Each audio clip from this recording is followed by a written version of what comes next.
Liam Gallagher slouched in his chair, sunglasses hiding his eyes from the dim studio light. Across the room, his brother Noel fiddled with his guitar, fingers drifting over strings like he was already miles ahead in some other world. The tension between them was palpable, as it had always been, but today it felt different. They were on the brink of something huge, even if neither of them would admit it outright. "You think people are ready for this one?" Liam asked, his voice thick with a mix of arrogance and curiosity.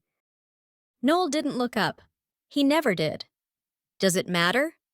It was October 2nd, 1995, and Oasis was about to release their second album, What's the Story? Morning Glory.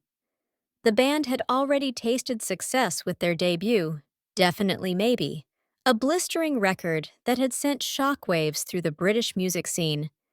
But this time, the stakes were higher. The Britpop war was in full swing, with Blur leading the charge on the other side. Oasis wasn't just releasing an album, they were making a statement. London in the mid-90s was buzzing. The grunge movement that had defined much of the early part of the decade was fizzling out, and in its place, Britpop had risen.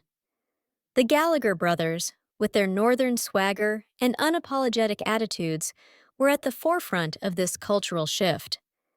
It wasn't just about the music, it was about identity. Oasis represented the working-class grit of Manchester, a sharp contrast to the art school sensibilities of Blur. The British press ate it up, fueling the rivalry that only seemed to energize the Gallaghers further. But as much as the press loved the drama, there was more to the story. Morning Glory wasn't just an album of catchy tunes. It was an anthem for a generation. Tracks like Wonderwall and Don't Look Back in Anger would soon become sing-alongs for millions, not just in the UK, but around the world. The album's mix of raw emotion and melodic power spoke to young people navigating a world in flux.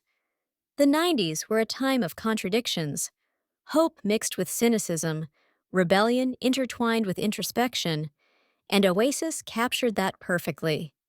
In the studio, as the final touches were added to the album, the weight of what was happening began to settle in.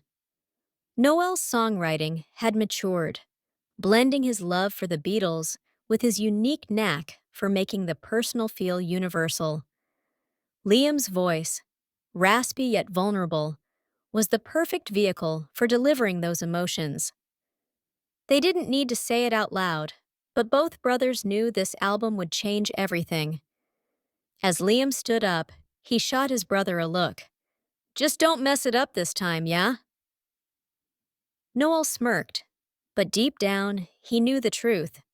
This was the moment they'd been waiting for, and they were ready.